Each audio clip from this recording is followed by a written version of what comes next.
A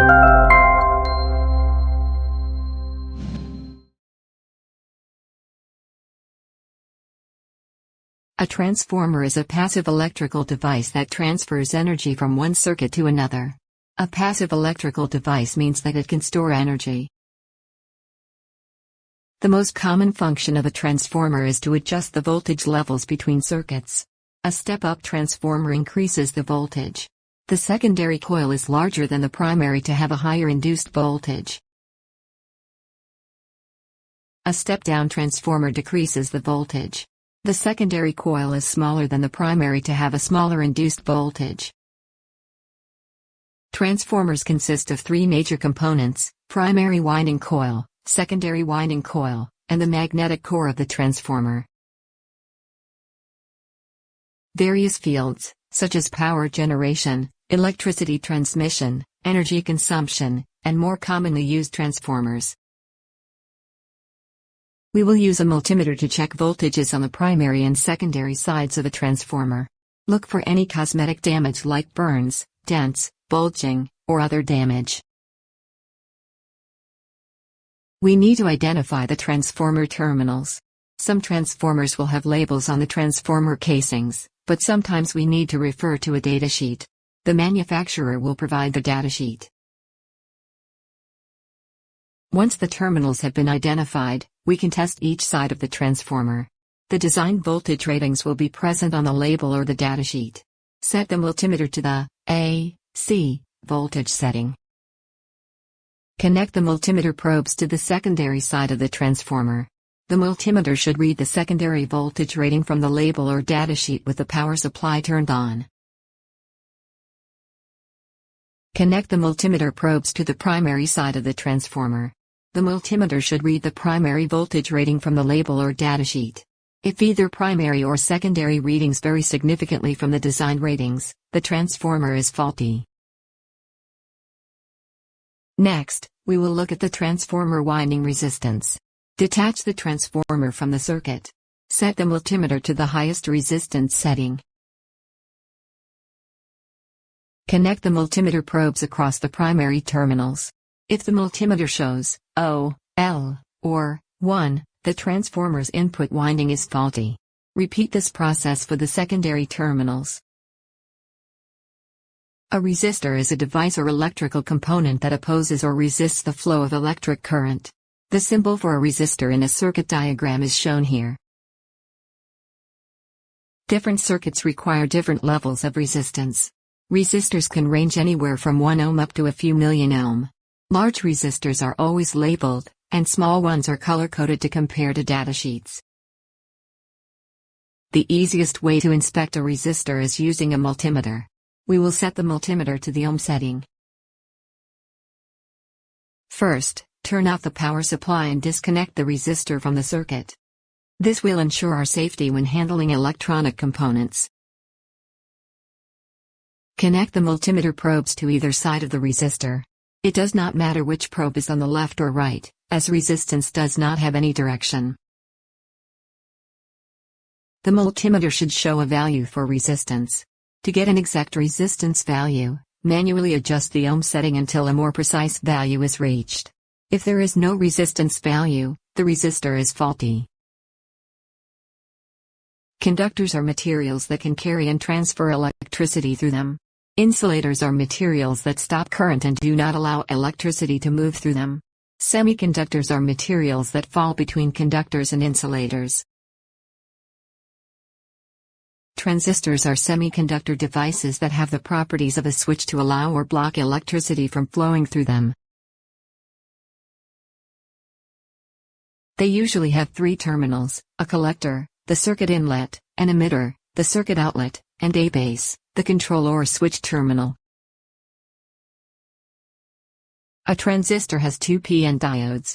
A p-n diode comprises p-type and n-type semiconductors. These mean a positive type and negative type material.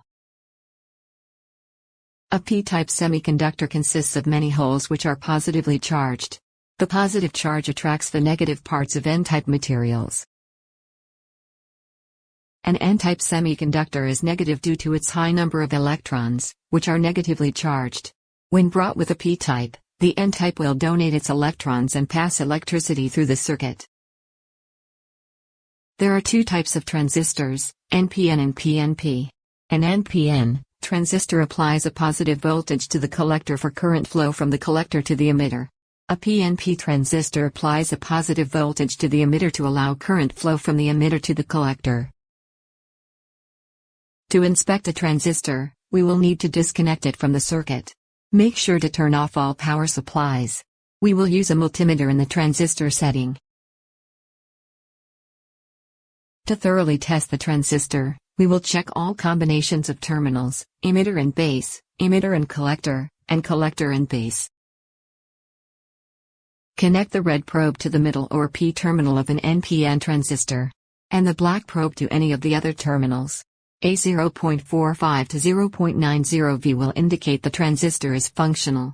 An OL will indicate the transistor is faulty.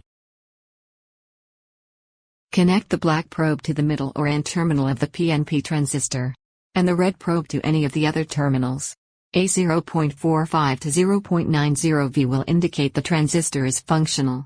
An OL will indicate the transistor is faulty. An inductor is an electrical component that is wound up into a coil. It is a passive device that stores energy in a magnetic field. Recall that current running through a wire will create a magnetic field. Inductors usually are made up of an insulated wire wound into a coil around a core. The core is usually a magnetic material like iron. Inductors are also called a coil, choke, or reactor. Inductors are a key component in transformers, motors, choke coils, and relays. The best way to inspect an inductor is by testing its continuity using a multimeter.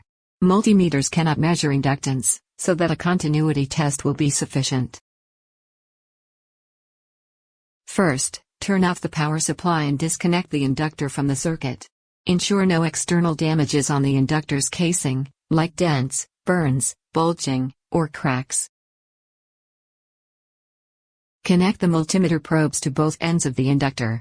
It does not matter which probe is on the left or right, as we are only checking for wire continuity.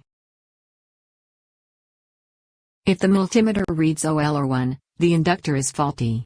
For our continuity test, the inductor is functional if the multimeter beeps or displays a different reading. Like an inductor, a solenoid coil is a long piece of wire wound into a coil.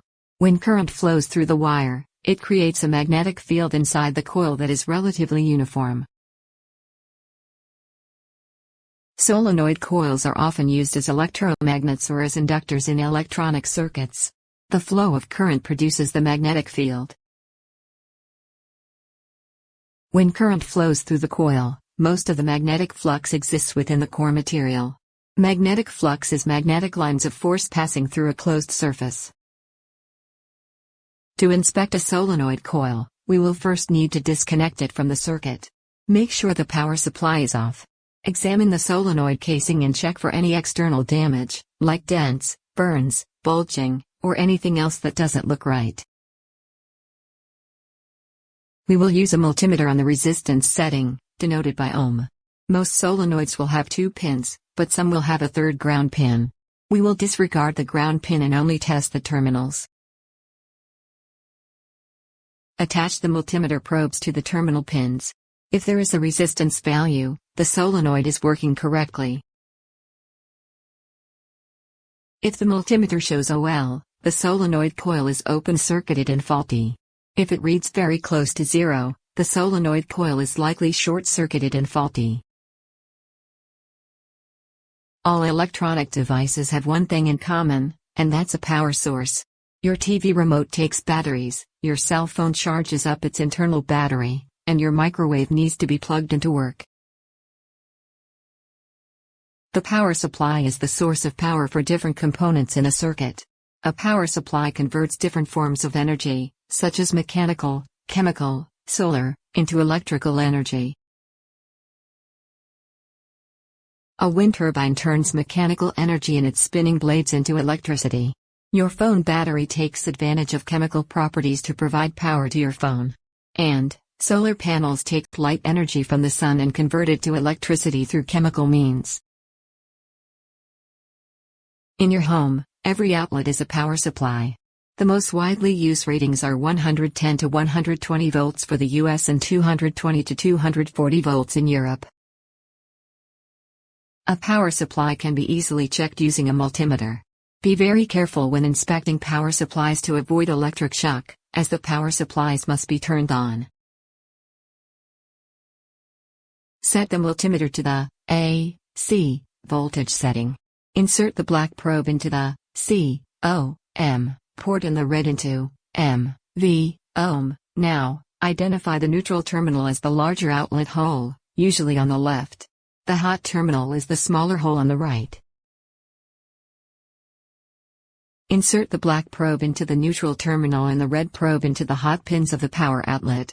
If the multimeter shows a voltage of 110-120 volts, for the US, then the outlet is functional. Otherwise, the power outlet may be faulty. We can also manually inspect the power outlet by removing it from the wall. Most outlets can be taken out by removing the wall screws and simply pulling the outlet. Check that the wires are all connected correctly to both the outlet's neutral, hot, and ground terminals. If the wires are all connected properly, connect the black probe to the neutral terminal and the red probe to the hot terminal. With the probes on the correct terminals, the multimeter should read 110 to 120 volts, for the US. Otherwise, the power outlet is faulty. In this module, we learned about the power supply. Power supplies are used to power different electrical components. We also learned the process to troubleshoot power supplies. The multimeter must be set to the AC voltage for inspecting a power supply. A voltage in the range of 110 to 120 volts will indicate a functional power outlet.